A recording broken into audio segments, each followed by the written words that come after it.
बिस्मिल्लाहिर्रहमानिर्रहीम अस्सलामु अलैकुम वरहमतुल्लाहि वबरकातुहू। नाज़रीन, आप देख रहे हैं दुनिया मेरे आगे यूट्यूब चैनल और मैं हूं गुलाम नबी मदनी। आज 30 सितंबर 2021 है और आज दिन है जुमेरात का। नाज़रीन, दुनिया भर से आज की 10 इंतहाई अहम और बड़ी ख़बरें आपको इस वीडियो के अंदर बताने जा रहे हैं। सबसे पहली ख़बर नाज़रीन पाकिस्तान से सामने आ रही है। पाकिस्तान के अंदर दहशतगर्द पाकिस्तान के अमन को ख़राब करने के लिए साजिशें कर रहे हैं।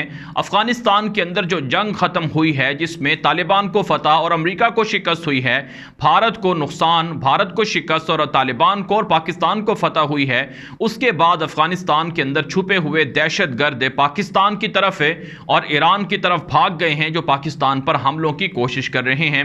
नाज़रीन, पाकिस्तान की फोर्सेस के ऑपरेशन के अंदर आज 2 खतरनाक दहशतगर्द जिनका ताल्लुक टीटीपी से था वो हलाक कर दिए गए हैं। पाकिस्तान की फोर्सेस ने यह बयान जारी किया है। दूसरी तरफ से नाज़रीन इत्तला सामने आ रही हैं कि जनूबी वज़ीरिस्तान के अंदर ऑपरेशन के दौरान पाकिस्तान फोर्सेस का एक 27 साल कैप्टन सिकंदर शहीद हुए हैं। उसके कातिलों के खिलाफ ऑपरेशन जारी है और कातिलों को पकड़ने के लिए, उनको हलाक करने के लिए पाकिस्तान की फोर्सेस के दस्ते बड़ी जुर्रत के साथ ऑपरेशन कर रहे हैं। नाज़रीन, इससे कबल आप जानते हैं बलूचिस्तान के अंदर भी ईरान की सरजमीन से पाकिस्तान पर हमले हुए थे जिसका जवाब पाकिस्तान की जानिब से ईरान के अंदर छुपे हुए दहशतगर्दों को दिया जा रहा है। तो इससे कबल हम आपको बता चुके हैं कि आलमी सतह पर अफगानिस्तान की जंग का बदला पाकिस्तान से लेने के लिए इस तरह की दहशतगर्दों की जो मूवमेंट है उसको बढ़ाया जा रहा है। नाज़रीन, एक और बड़ी खबर जो आज की दूसरी बड़ी खबर है वो पाकिस्तान के कराची से सामने आ रही है। यहाँ पर पाकिस्तान की एजेंसी है FIA, इसने कार्रवाई की है और 10 ईरानी शहरी पकड़ लिए हैं जो पाकिस्तान की जाली दस्तावेज़ात हासिल करके जो मुख्तलिफ गल्फ़ मालिक हैं उनका सफ़र कर रहे थे और इस पूरे धंधे को पाकिस्तान की खुफिया एजेंसियों ने पकड़ कर बेनकाब कर लिया है। नाज़रीन, पाकिस्तान की जाली दस्तावेज़ात कैसे हासिल की जाती हैं इसके ख़िलाफ़ माजी के जो हुक्मरान हैं उनके ख़िलाफ़ तहकीकात हुई हैं कि पैसे लेकर उन्होंने पाकिस्तान की जो शनाख्ती कार्ड है, जो पाकिस्तान की शनाख्ती दस्तावेज़ात हैं, पासपोर्ट्स हैं, वो फ़रोख्त किए हैं। और अब भी कराची के अंदर जो करप्ट हुकूमत है उनकी जानिब से इस तरह के मकरू धंधे चलाए जाते हैं, लेकिन बहरहाल पाकिस्तान की एजेंसीज़ काम कर रही हैं और ऐसे मकरू धंधा करने वाले लोगों को पकड़ा जा रहा है।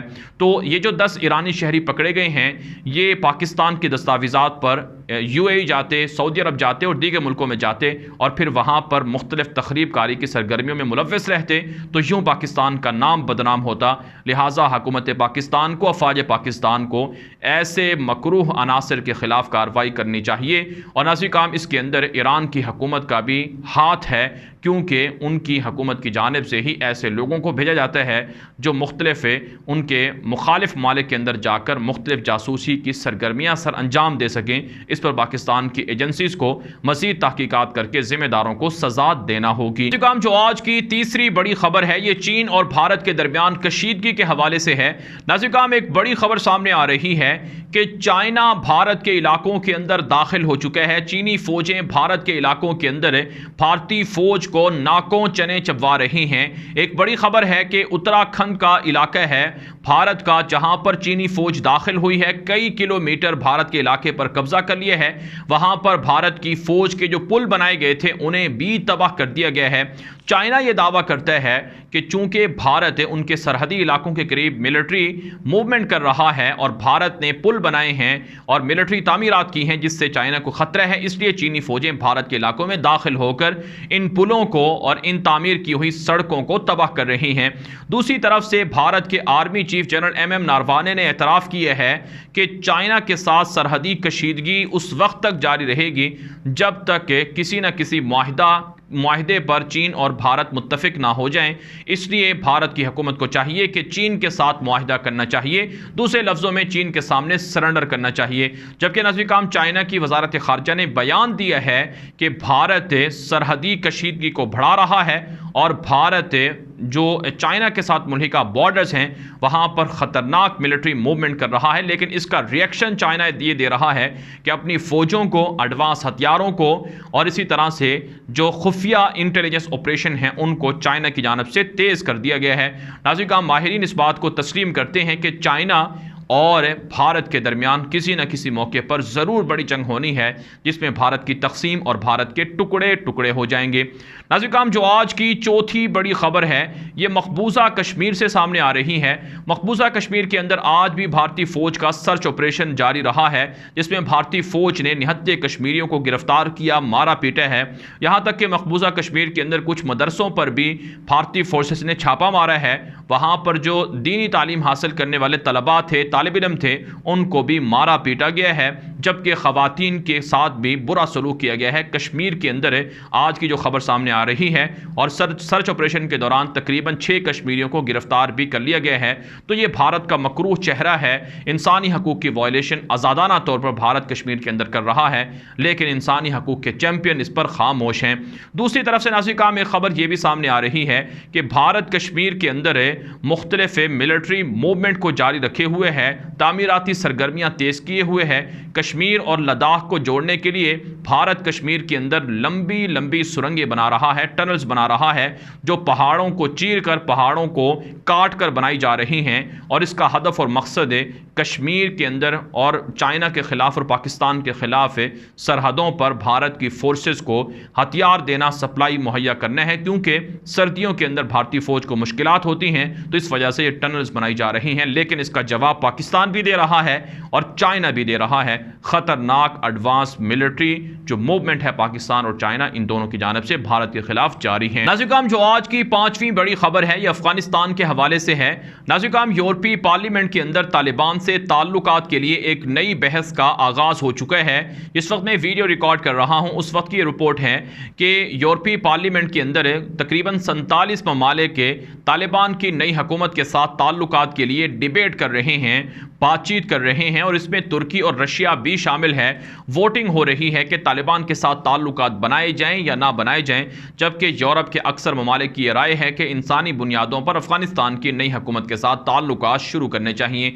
अफगान तालिबान पर उम्मीद है कि दुनिया उनके साथ राबते करके उनके साथ ताल्लुकात बना रही है, जिससे अफगानिस्तान की अवाम को और अफगान तालिबान को और अफगान हुकूमत को काफ़ी फ़ायदा पहुँचेगा। और नाज़रीन, ये एक तरह से तालिबान के नज़रिए की और तालिबान के एजेंडे की भी जीत है कि वो ममालिक जो तालिबान को दहशतगर्द और दुनिया के सबसे ख़तरनाक लोग तस्वुर करते थे, अब वो लोग, अब वही ममालिक, वही दुश्मन तालिबान के साथ ताल्लुकात कायम कर रहे हैं।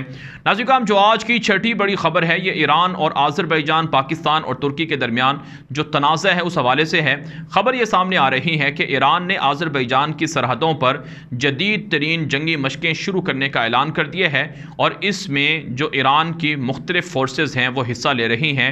बड़े पैमाने पर ये जंगी मशकें शुरू हो रही हैं आज़रबाईजान के बॉर्डर पर।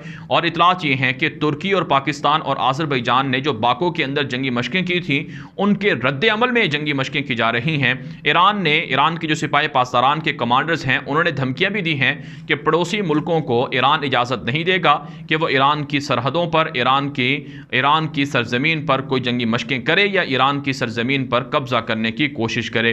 दरअसल नाज़रीन, अफगानिस्तान के अंदर तालिबान की फतह के बाद ईरान काफ़ी परेशान है, और पाकिस्तान और तुर्की और आज़रबाईजान के ताल्लुकात से भी ईरान परेशान है। इसलिए वो पाकिस्तान को, तुर्की को और आज़रबाईजान को धमकियां भी दे रहा है। इसके अलावा नाज़रीन, जो आज की 7वीं बड़ी खबर है ये तुर्की से है। नाज़रीन, तुर्की के अंदर दहशतगर्दी का एक बड़ा मंसूबा नाकाम बनाया गया है। PKK और दाइश के जो कई दहशतगर्द थे उन्हें गिरफ्तार कर लिया गया है, और तुर्की की फ़िज़ाइया ने इराक़ और शाम के अंदर जो PKK कुर्द बागियों की तंजीम है उसके दहशतगर्दों के ख़िलाफ़ ऑपरेशन किए हैं, जिसमें 5 ख़तरनाक दहशतगर्द मार डाले गए हैं। तुर्की के ज़राए अब्लाग पर यह खबर नशर हो रही है। दूसरी तरफ से नाज़रीन, एक खबर यह भी आ रही है कि तुर्की की बरामदात में भी रिकॉर्ड इजाफा हो गया है, जिससे तुर्की माली तौर पर मुस्तहकम हो रहा है। एक खबर यह भी सामने आ रही है कि रूसी सदर के साथ तैयब उर्दगान की मुलाकात हुई है, क्योंकि वो रशिया के दौरे पर हैं, और उर्दगान ने रूसी सदर को कहा है कि आपके साथ मिलकर तुर्की नए न्यूक्लियर प्लांट्स लगाना चाहता है ताकि जोहरी तवानाई तुर्की हासिल कर सके। इससे कबल नाज़रीन, तुर्की पाकिस्तान और चाइना के साथ भी राबते करके न्यूक्लियर प्लांट्स लगा रहा है, और अब इतलात ये हैं कि तुर्की ने रशिया से भी ताउन मांगा है, और यूं तुर्की जोहरी हथियारों की तरफ, एटमी हथियारों की तरफ भी बढ़ रहा है। और वैसे दिफाई तौर पर और फौजी असलहे और ड्रोन तैयारे बनाने में तुर्की पहले ही दुनिया के टॉप के ममालिक के अंदर शामिल हो चुका है। नाज़रीन, जो आज की 8वीं बड़ी खबर है ये सऊदी अरब और अमेरिका के ताल्लुकात के हवाले से है। अमेरिका की सलामती के मुशीर जैक सुलेवान ने दौरा किया है सऊदी अरब का और न्यूम शहर के अंदर सऊदी वली अहद मोहम्मद बिन सलमान से मुलाकात की है और अमरीकी हुकूमत का पैगाम सऊदी वली अहद मोहम्मद बिन सलमान को पहुंचाया गया है।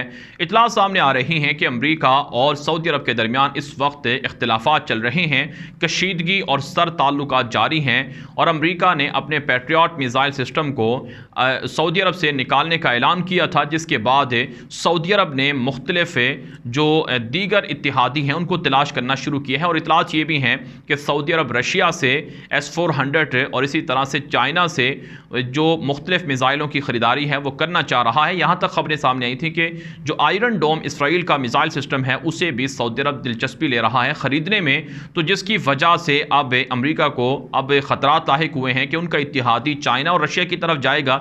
इसलिए जैक सुलेवान जो सलामती के मुशीर हैं उसने दौरा किया है और अमरीका की हुकूमत का पैगाम दिया है।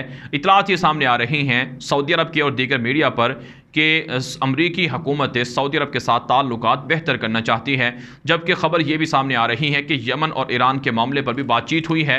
यमन की जंग के हवाले से और सऊदी अरब और ईरान के दरमियान सुलह के हवाले से अमरीका को अब ख़तरात नज़र आ रहे हैं, क्योंकि अमरीका नहीं चाहता ईरान और सऊदी अरब के दरमियान सुलह हो जाए, क्योंकि अमरीका इनके दरमियान इख्तलाफात रख कर अपना असलहा बेचना चाहता है। सऊदी अरब के साथ यमन की जंग जारी रख कर अपना असलहा फ़रोख्त करके पैसा कमाना चाहता है, जिसकी वजह से अमरीका मुख्तलिफ तरीके आजमा रहा है।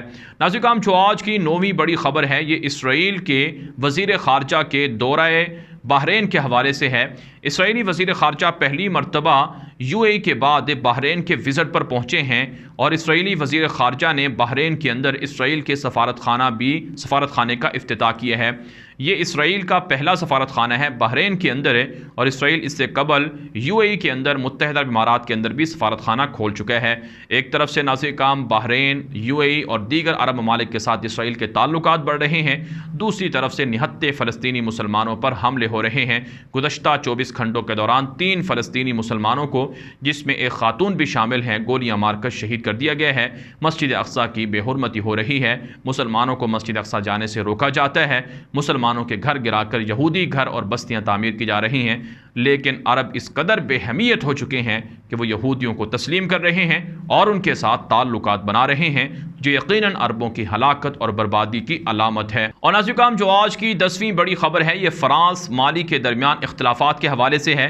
माली दरअसल अफ्रीका का एक अमीर तरीन मुल्क है। बुनियादी तौर पर हुकूमत तो वहाँ की अमीर है, वहाँ पर सोने की बड़े बड़ी कानें हैं और वहाँ का सोना फ़्रांस से निकाल कर अपने मुल्क के अंदर शिफ्ट करता है, जिसकी वजह से फ़्रांस दुनिया का दूसरा बड़ा मुल्क है जिसके पास सोने के सबसे ज़्यादा ज़खायर हैं। हालांकि कोई सोने की कान फ़्रांस के अंदर नहीं पाई जाती है। तो अब नाज़रीन इत्तलात ये हैं कि फ़्रांस और माली की हुकूमतों के दरमियान इख्तिलाफात हुए हैं और माली को फ़्रांस ने धमकी दी है कि अगर रूस के साथ ताल्लुकात बनाए गए, चाइना के साथ ताल्लुकात बनाए गए या रूसी किराए के कातलों को माली के अंदर लाया गया तो इसका रद्द अमल या इसका रिस्पॉन्स मिलेगा फ़्रांस की जानिब से। नाज़रीन इत्तलात ये हैं कि फ़्रांस मुख्तलिफ़ अफ्रीकी ममालिक के अंदर बदअमनी फैलाता है, दहशतगर्द ग्रोहों को फंडिंग करता है, असलहा देता है ताकि हुकूमती फ़ोर्सेस के ख़िलाफ़ हमले करवाए। नाइजीरिया के अंदर, नाइजर के अंदर ये जो अमीर तरीन मुसलमान ममालिक हैं यहाँ पर हमले इसलिए ये फ़्रांस करवा रहा है ताकि यहाँ बदअमनी हो और यहाँ के वसाइल को वो आसानी से लूटता रहे और यहाँ की हुकूमतों को असलहा वगैरह देकर पैसे भी कमाता रहे। ये इस्तेमारी सोच है, ये दुश्मनों के हथकंडे हैं, साजिशें हैं, इससे मुसलमानों को बचना चाहिए। पारा नाज़रीन, दुनिया भर से थी आज की 10 बड़ी खबरें। इन खबरों के हवाले से जो आपकी राय हो कमेंट के जरिए से ज़रूर पहुंचाएं। मज़ीद खबरों के लिए आप हमारे ट्विटर अकाउंट को फॉलो कर सकते हैं और अपनी राय कमेंट के जरिए से और साथ साथ हमें व्हाट्सएप के मैसेजेस के जरिए से भी पहुंचा सकते हैं। आपको हमारा नंबर इस स्क्रीन पर नजर आ रहा होगा। अब तक के लिए इतना ही इजाज़त दीजिए। अस्सलामु अलैकुम व रहमतुल्लाहि व बरकातुहू।